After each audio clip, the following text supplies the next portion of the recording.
Hey everyone, welcome back. ये Wangxian fan fiction open secret behind the mask का next part है. Let's start it.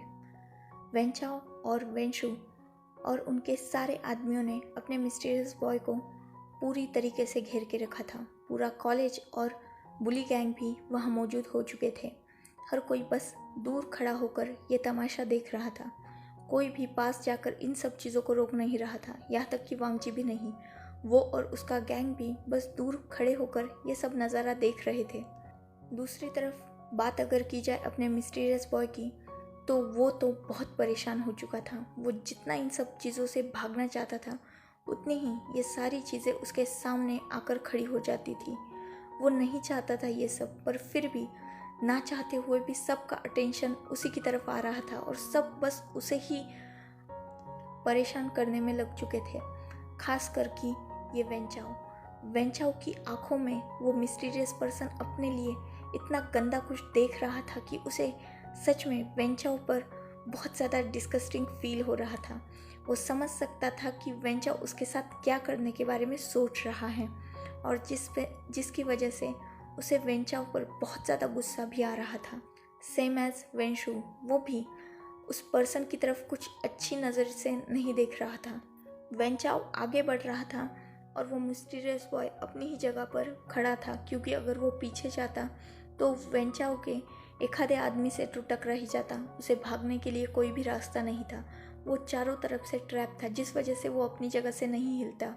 वो बस इन चीज़ों को अभी भी इग्नोर करने की या कुछ भागने का रास्ता ढूंढ रहा था, पर अब वो रास्ता कहीं नहीं था. वेंचाओ उस पर्सन के पास आता है और अब उन दोनों में सिर्फ कुछ आधे कदम की ही दूरी बची हुई थी. वेंचाओ अपना हाथ उठाता है और उस मिस्टीरियस पर्सन के फेस के मास्क को उतारने की कोशिश ही करने लगता है. तभी उसे महसूस होता है कि उसका हाथ बीच हवा में ही किसी ने रोक दिया है. ये कोई और नहीं, अपना मिस्टीरियस बॉय था.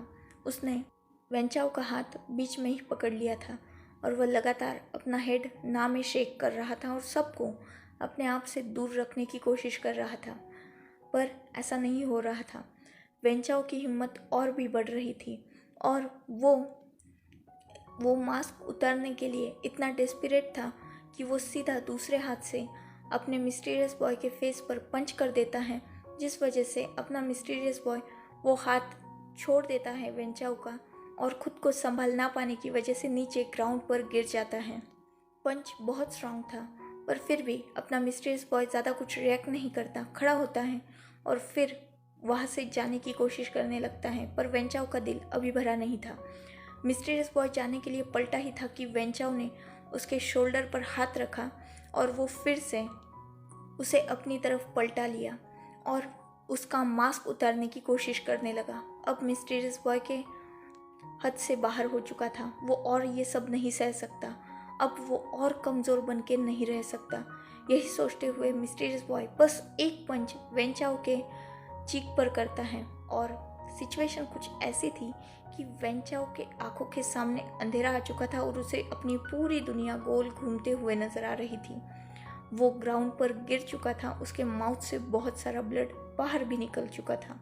उसकी हालत पूरी तरीके से खराब हो चुकी थी. वो लगभग अनकॉन्शियस होने में आया था.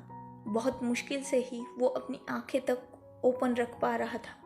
ये सब देखकर वेंशु कहाँ पीछे हटने वाला था. उसके भाई को लगी थी तो उसका भी ब्लड बॉईल होना तो नॉर्मल बात थी. वो आगे आता है और अपने मिस्टीरियस बॉय को मारने जाने ही वाला था कि अपना मिस्टीरियस बॉय उसका भी हाथ बीच में ही पकड़ता है और उसका हाथ इतनी ज़ोर से मोड़ता है कि वेंशु की चीख पूरे कैंपस में गूंज रही थी. अब बाकी आदमी भी पीछे कहाँ रहने वाले थे. वो सब मिस्टीरियस बॉय पे अटैक कर देते हैं और सब उसे मारने की कोशिश करने लगते हैं, पर अपना मिस्टीरियस बॉय वो एज ऑब्वियस भले ही खुद को हाइड रखता था, पर एक स्ट्रॉन्ग पर्सनैलिटी कैरी करता था जिसके बारे में अब तक किसी को भी पता नहीं था. कोई नहीं जानता था कि ये पर्सन इतना खतरनाक भी हो सकता है. हाँ, सब ये जान चुके थे पहले की फाइट से कि ये इंटेलिजेंट है, पर इसकी खुद की इतनी स्ट्रॉन्ग पावर है ये बात किसी को नहीं पता थी. सब ये फाइट देखकर बहुत शॉक थे, क्योंकि वो कम से कम 9-10 लोग थे और अकेला मिस्टीरियस बॉय उन पर भारी पड़ रहा था. सबको वो कुत्तों की तरह धो रहा था. किसी एक्शन हीरो की तरह वो सबकी बैंड बजा रहा था और बाकी सारे लोग ऐसे देख रहे थे जैसे वो किसी सुपर हीरो की मूवी देख रहे हैं। सब पहले मिस्टीरियस बॉय का तमाशा बनते हुए देखकर खुश थे, अब सब ये फाइटिंग सीक्वल देखकर खुश हो रहे थे और भी ज़्यादा। इनफैक्ट कुछ लोग तो सीटियाँ बजा रहे थे और बेचारे वो बाकी सब वो कुत्तों की तरह पीट रहे थे और ज़ोर ज़ोर से हेल्प के लिए आवाज़ दे रहे थे। ऊपर से अपनी हरकतों से बाज भी नहीं आ रहे थे, जा ही रहे थे और उसे मार ही रहे थे। पर मिस्टीरियस बॉय वो स्ट्रांग था, वो इतना वीक नहीं था। उसे मार्शल आर्ट और अपनी प्रोटेक्शन की सारी टेक्निक्स आती थी और मारधाड़ ये तो उसका सबसे पसंदीदा काम था। और आज इतने सालों बाद जब ये काम उसे करने के लिए मिल रहा है तो वो इस काम को बहुत इंजॉय करके कर भी रहा था, सबको मार रहा था अच्छी तरीके से। वेंचाओ ने खुद को थोड़ा सा संभाल लिया था क्योंकि अभी उसकी तरफ कोई ध्यान नहीं था ना अपने मिस्टीरियस बॉय का। उसकी थोड़ी हालत सुधर गई थी। वो खड़ा होता है, अपने मुंह से वो ब्लड पोंछता है और उस पर्सन को मतलब अपने मिस्टीरियस बॉय की तरफ गुस्से से देखते हुए जोर से चिल्लाते हुए कहता है, यू अगली ब्लॉब फिश, तुम्हारी इतनी हिम्मत कि तुम हम पे हाथ उठाओ। इतना बोलकर वो फिर से अपने मिस्टीरियस बॉय की तरफ भागते हुए उसे मारने के लिए जाने लगता है। पर दूसरा ही थप्पड़ उसके गाल पे जो गिरा था ना, बाद में वेन चाओ आवाज़ उठाने की तो क्या, उंगली उठाने के तक लायक नहीं रहा था। बेचारा जिस मुंह से बोला था ना वही मुंह अब उसका मिट्टी में धंस चुका था। इतनी ज़ोर से उसे वो चपेट पड़ी थी ना कि ऑलमोस्ट वो ग्राउंड पे गिर चुका था। सब ये नज़ारा बहुत इंजॉय करके देख रहे थे और वांग जी और पुली गैंग वो तो मस्त इन लोगों पर हंस रहे थे, पूरा कॉलेज भी इनफैक्ट, कि ये कितनी लंबी लंबी फेंक रहे थे अभी थोड़ी देर पहले और अब ग्राउंड पर पड़े हैं कीड़े मकोड़े की तरह। सबको एज ऑब्वियस हंसी आ रही थी। बहुत से लोग हंस भी रहे थे, क्लैप भी कर रहे थे, विस्लिंग भी चल रही थी और सब अपने मिस्टीरियस हीरो को उसके नाम से चीयर कर रहे थे, ब्लॉब फिश करके। पूरा माहौल बहुत फनी बना हुआ था। अंदर मस्त एक्शन मूवी चल रही थी और बाहर सब उस मूवी को एंजॉय कर रहे थे। ऐसे ही मारपीट में गलती से अपने मिस्टीरियस हीरो की हुडी नीचे गिर जाती है जो उसके सर पे था और उसके बाल ओपन हो जाते हैं। वो बाल बहुत ज़्यादा सिल्की और ब्यूटीफुल लग रहे थे और हवा में वो लहरा रहे थे। ऊपर से अपना मिस्टीरियस हीरो और एज ऑब्वियस फाइट कर रहा था तो मूवमेंट कर रहा था और उन मूवमेंट्स की वजह से वो बाल भी बहुत ग्रेसफुली उस हवा में डांस कर रहे थे। सब फर्स्ट टाइम उस मिस्टीरियस हीरो का थोड़ा लुक देख पाए थे, पर उसका अभी इन सब चीज़ों पर ध्यान नहीं था क्योंकि एज ऑब्वियस वो घिरा हुआ था लोगों में और सब उसे मार रहे थे, तो वो खुद को थोड़ी देखेगा, सबको देखेगा। बाकियों को मारने में वो कुछ ज़्यादा ही खोया हुआ था जिस वजह से वो खुद पर ध्यान नहीं देता। उसका ध्यान ही नहीं रहा था कि उसकी हुडी और उसके गॉगल्स ज़मीन पर गिर चुके हैं, मतलब उसका हुडी उसके सर से हट चुका है और गॉगल नीचे गिर चुके हैं। उसकी आंखें देखकर सब मेस्मराइज हो चुके थे। उसका हाफ फेस रिवील हो चुका था। इतनी फेयर स्किन और ब्यूटीफुल आईज आज तक शायद ही किसी ने देखी होगी। वेंशु जो अब तक उस पर अटैक कर रहा था, कहीं ना कहीं वो भी उसकी वो आंखें देखकर शॉक हो चुका था। वो आंखें सिल्वर कलर में शाइन कर रही थी। इतनी ब्यूटीफुल आईज शायद ही उसने भी कभी ज़िंदगी में देखी थी। कहीं ना कहीं उस पर्सन के हाफ फेस को देखकर ही वेंशु मेस्मराइज हो चुका था। अब उसे बाकी बचा हुआ फेस भी देखना था। एज ऑब्वियस ये फेस इतना मेस्मराइजिंग है तो पूरा फेस कितना ज़्यादा ब्यूटीफुल होगा। यही सोचते हुए वेंशु बिना सोचे समझे, जब अपने मिस्टीरियस हीरो का ध्यान नहीं था और वो बाकियों को धो रहा था, उसका बचा हुआ मास्क भी उतार देता है। और जैसे ही ये उस मिस्टीरियस पर्सन को फील होता है कि उसका फेस अब रिवील हो चुका है और वो पूरी तरीके से दुनिया को विजिबल है, उसे बहुत ज़्यादा गुस्सा आता है। अचानक जो आंखें सिल्वर कलर में शाइन कर रही थी वो ब्लड रेड हो चुकी थी, उसकी आंखें गुस्से से लाल हो चुकी थी और वो इतना खतरनाक दिख रहा था कि सब डर चुके थे। उसका फेस जितना ज़्यादा ब्यूटीफुल था और शाइन कर रहा था, उसकी आंखें उतनी ही ज़्यादा खतरनाक दिख रही थी। वेंशु को तो उस पर्सन की आंखों में अपनी मौत क्लियरली नज़र आ रही थी। ऊपर से सब इस फेस को और उसकी आंखों को देखकर शॉक हो चुके थे। इतना ब्यूटीफुल फेस आज तक किसी ने नहीं देखा था। ये ऑब्वियसली ब्लॉब फिश तो बिल्कुल नहीं था। इनफैक्ट ये तो कोई एंजल था, कोई ब्यूटीफुल फेरी की तरह। ये कितना ब्यूटीफुल है, इतना ब्यूटीफुल इंसान तो शायद ही इस कॉलेज में भी कोई होगा। लड़के तो क्या, लड़कियां भी इसकी ब्यूटी की कंपटीशन नहीं कर सकती। इतना ज़्यादा फेयर पर्सन और उसकी ब्यूटीफुल आईज, परफेक्ट नोज और लिप्स। उसके लिप्स बहुत ज़्यादा ब्यूटीफुल, पिंकिश और टेम्पटिंग थे। हर कोई बस उसकी ब्यूटी को मेस्मराइज होकर देख रहा था। पर सबसे ज़्यादा खतरनाक अब जो उसके चेहरे पर थी वो थी उसकी आंखें। पूरी तरीके से लाल हो चुकी थी और वेंशु उस आंखों को देखकर डर रहा था। इनफैक्ट वो पीछे की तरफ जा रहा था, पर वो पर्सन, उसे बहुत गुस्सा आ रहा था। जो राज वो छुपाने के लिए इतनी ज़्यादा कोशिश कर रहा था, इतना स्ट्रगल कर रहा था, उसने क्या क्या सिचुएशन फेस की इन सब चीज़ों की वजह से, बस उसका फेस रिवील ना हो इसलिए उसने क्या क्या नहीं सहा। और आज बस एक बेवकूफ़ इंसान की वजह से उसका फेस पूरी दुनिया के सामने आ चुका है और अब उसका सीक्रेट भी बहुत जल्द रिवील हो जाएगा। यही सोचकर उसकी आंखें लाल हो चुकी थी और यही गुस्सा वो वेंशु पर उतार भी रहा था। उसने वेंशु को पकड़ा और इतना पीट रहा था वो बस उसे एक हार्टलेस पर्सन की तरह मारे जा रहा था। उसमें कोई भी मर्सी नहीं थी। और दूसरी तरफ वेंशु, वो ग्राउंड पे गिर चुका था, उसके लिप्स से, पूरे फेस से ब्लड आ रहा था और वो मर्सी के लिए बेग कर रहा था। लिटरली वो इस पर्सन के सामने बेग कर रहा था, पर ये पर्सन कहाँ छोड़ने वाला था उसे। ये पर्सन उसे मर्सीलेसली मारे जा रहा था। उसकी आंखों का गुस्सा कम होने का नाम नहीं ले रहा था। उसे बहुत गुस्सा आ रहा था। वो लगातार वेंशु को मार रहा था।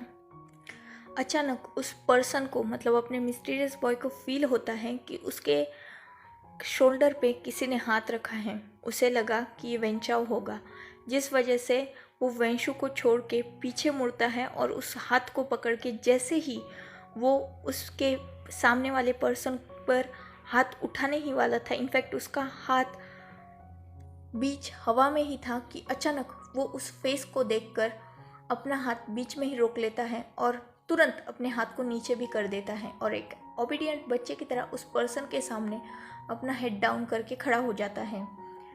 एक पल, दूसरा पल, थर्ड पल और तीसरे ही सेकंड उस पर्सन के एक्ट से पूरा कॉलेज शॉक हो चुका था। एक हार्श स्लैप उस ब्यूटीफुल एंजेलिक फेस पर पड़ा था और वो एंजेलिक फेस एक तरफ मुड़ गया था। उस एंजेलिक फेस के एक चीक पर वो 5 उंगलियों के निशान छप चुके थे।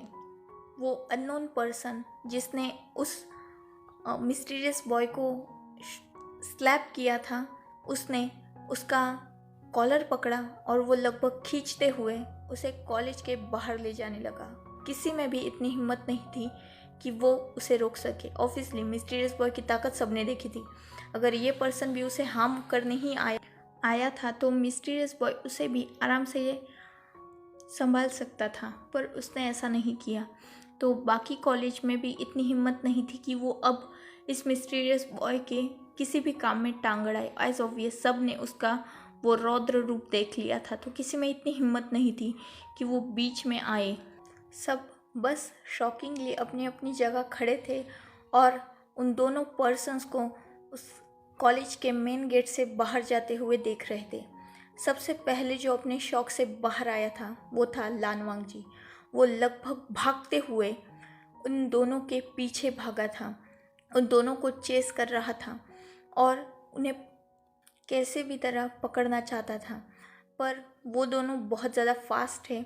इनफैक्ट उस पर्सन ने उस मिस्टीरियस बॉय का कॉलर पकड़ा हुआ था और वो घसीटते हुए उसे अब कॉलेज के बाहर अपनी जो बाइक खड़ी थी उस बाइक पे जाके फेंक देता है। वो मिस्टीरियस बॉय भी चुपचाप उस बाइक पर बैठ जाता है और वो पर्सन उस बाइक पर बैठ के, मतलब वो अननोन पर्सन ड्राइव कर रहा था और पीछे वो मिस्टीरियस बॉय बैठा हुआ था और वो दोनों वहाँ से चले जाते हैं। अपना वांग जी वो तो बस उन दोनों को रोकने के लिए उनके पीछे ही भाग रहा था, पर एज ऑब्वियस रोक नहीं पाया था। उसे अब बहुत ज़्यादा गुस्सा आ रहा था। इतने साल वो जिस इंसान को पागलों की तरह ढूंढ रहा था वो इंसान उसके सामने था, पर वो बेवकूफ़ उसे अपने आसपास देखने के अलावा पूरी दुनिया में उसे ढूंढ रहा था। क्यों उसने एक बार भी अपने आसपास नहीं देखा? उसे क्यों फील नहीं हुआ कि ये भी वो हो सकता है? यही सोचते हुए उसे गुस्सा आ रहा था। और अब जो आंखें कुछ देर पहले मिस्टीरियस बॉय की थी वही अब खून, और वही आंखें अब वांग जी की थी। मतलब वांग जी की आंखों में भी उतना ही खून उतर आया था। वो पलटता है और वेंचाओ और वेंशु की तरफ जाता है और जिनकी हालत ऑलरेडी ख़राब थी उन्हें और भी ज़्यादा मारने लगता है। और वो लगातार एक ही बात कह रहा था, तुम्हारी हिम्मत कैसे हुई मेरे मैन को टच करने की? हाउ डेयर यू, तुम ऐसा कैसे कर सकते हो? तुमने उसे अपने इन गंदे हाथों से छुआ। इतना बोलकर वो उन दोनों को पागलों की तरह मार रहा था और कोई भी उसका ये गुस्सा देखकर उसे स्टॉप करने के लिए बीच में आने की हिम्मत तक नहीं कर रहा था। हर कोई बहुत शॉक था, पहले तो उस मिस्टीरियस बॉय का इतना डेविल रूप देख के और अब वांग जी का ये डेविल रूप देख के। वांग जी का गुस्सा बहुत ख़राब है, ये बात हर कोई जानता था, पर वो इतना डेंजरस हो सकता है गुस्से में, ये बात कोई नहीं जानता था। किसी ने भी वांग जी का ये साइड देखा नहीं था, क्योंकि वांग जी हाँ भले ही बहुत रूड था, कोल्ड था, पर वो गुस्सा किसी पे ज़्यादा नहीं करता था। वो बुली भी करता था सबको, पर उसकी भी एक हद होती थी और वो फ़न के लिए करता था। गुस्से में वो कुछ भी नहीं करता था। गुस्सा गैंग में सिर्फ जियांग चैंग ही करता था, मतलब उन पाँचों में। बाकी चार लोग बहुत काम थे और वांगजी भी बहुत काम था। वो कोल्ड था पर इतना गुस्सेल नहीं था। पर आज वांगजी का ये रूप देखकर सब शॉक हो चुके थे। ऊपर से वांगजी बोल क्या रहा है, मेरा आदमी। वो उस लगातार उस मिस्टीरियस बॉय को कह रहा था माय मैन। किसी को भी कुछ भी समझ में नहीं आ रहा था। बहुत लोग शॉकिंगली बस ये सब देख रहे थे और अपना बुली गैंग वो सब अब आगे आ गए थे वांगजी को रोकने के लिए, वरना वो वेंचाओ और वेंशु को यही जिंदा ही ज़मीन में गाड़ने की तैयारी कर रहा था। उन दोनों ने, मतलब उन चारों ने वांगजी को कैसे तो भी करके उन दोनों से दूर किया और उन दोनों को कॉलेज के कुछ स्टूडेंट्स के हेल्प से पहले तो यहाँ से दूर किया, क्योंकि जब जब वांगजी उन्हें देख रहा था उन्हें मारने के लिए ही वो भाग रहा था। वांगजी को पकड़ना बहुत मुश्किल हो रहा था। उन सब लोगों ने, मतलब उन चारों बुलीज ने वांगजी को पकड़ा और वो उसे सीधा अपने रूम में ले गए, जिस रूम में वो चारों अक्सर मिला करते थे, मतलब वही उनका रूम। वहाँ गए। वांगजी ने जैसे ही रूम में एंटर किया वो सब जगह की सारी चीज़ें तोड़ने फोड़ने लगा। वो बहुत गुस्सा था। करीबन आधा घंटा वो सारी जगह डिस्ट्रॉय करता है और जब बाकी सब उसे थोड़ा रोकने की कोशिश करते हैं, क्योंकि बहुत देर हो गई थी, पर वांगजी शांत होने का नाम नहीं ले रहा था, तो इसीलिए सब थोड़ा बीच में आते हैं और उसे ठंडा, मतलब शांत करने की कोशिश करते हैं। वांगजी थोड़ी देर बाद शांत भी हो चुका था, पर इस प्रोसेस में वांगजी ने उस रूम का जो हाल किया था वो रूम कम और कबाड़ खाना ज़्यादा लग रहा था।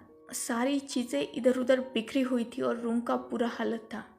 वांगजी थोड़ा शांत होता है और जियांग चैंग उसे एक काउच पर बिठा देता है और वो चारों भी उसके आसपास बैठ चुके थे। नी हुसैन वांगजी को पानी देता है। वांगजी उस पानी को पीता है और थोड़ा रिलैक्स होता है। तब जिन जिशुआन वांगजी से पूछता है, आखिर वो है कौन और तुम उसे अपना मैन क्यों कह रहे थे? वांगजी एक डीप ब्रेथ लेता है और अब वो अपने साइड की स्टोरी बताना स्टार्ट करता है।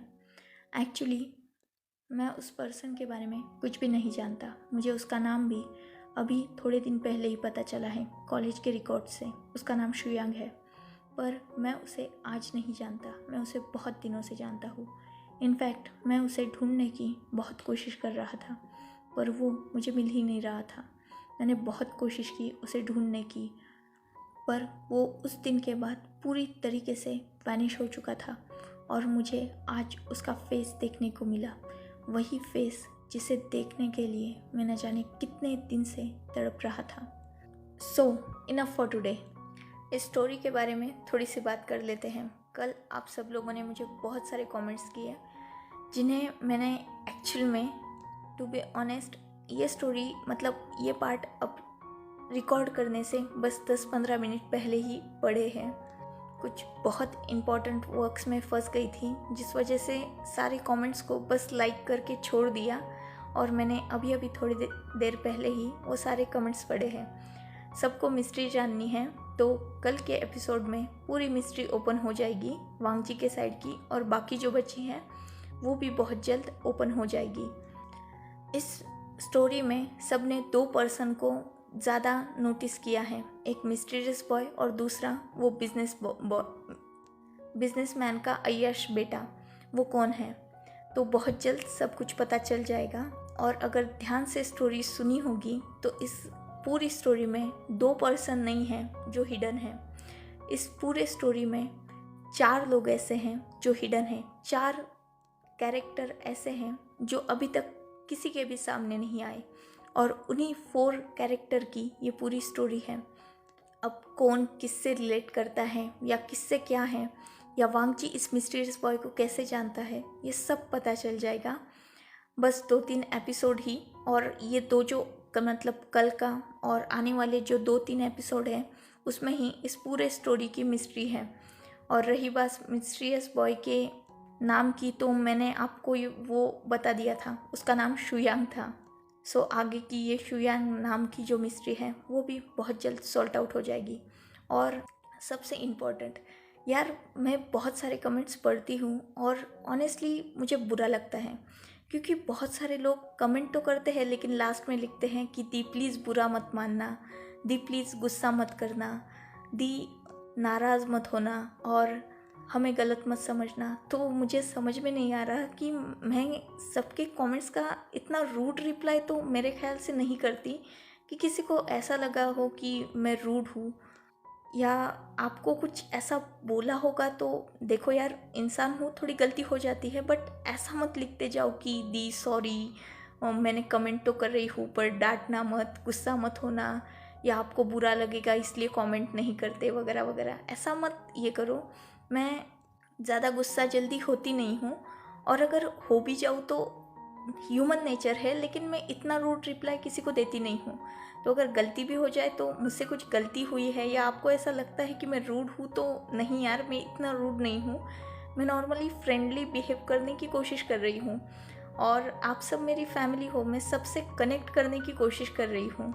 सो आप भी हेल्प करो। एक तो बहुत सारे लोग देखते हैं पर ज़्यादा से ज़्यादा 50 या 60 लोग ही कमेंट करते हैं, और उन सब के भी रिप्लाई देने की, मतलब जिनके कमेंट्स में सवाल होते मैं ज़्यादातर रिप्लाई देने की कोशिश करती ही हूँ।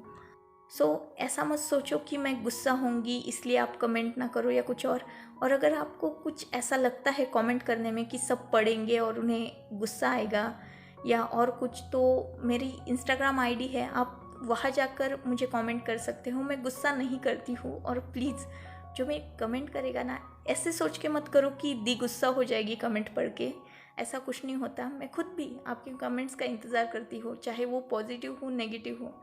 मैं आपके तरफ की जो स्टोरी है उसके भी बारे में सोचती हूँ। मैं भी अपनी कमियों को फुलफ़िल करने के लिए ही कहती हूँ कि कमेंट करो, ताकि मुझे भी समझ में आए कि मैं कहाँ गलत हो रही हूँ या आपको क्या पसंद आ रहा है क्या नहीं।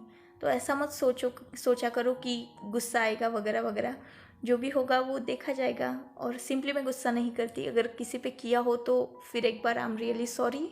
मेरा इरादा आप लोगों के इमोशंस को हर्ट करना नहीं होता, और मैं समझने की कोशिश करती हूँ, पर इंसान हूँ यार, थोड़ी बहुत गलती हो जाती है। तो फिर एक बार सॉरी, और कमेंट करने में डरो मत, जो भी दिल में है बिंदास लिखो यार, अपना ही कमेंट सेक्शन है, क्या इतना सोचना। ओके, बहुत लंबा भाषण हो गया।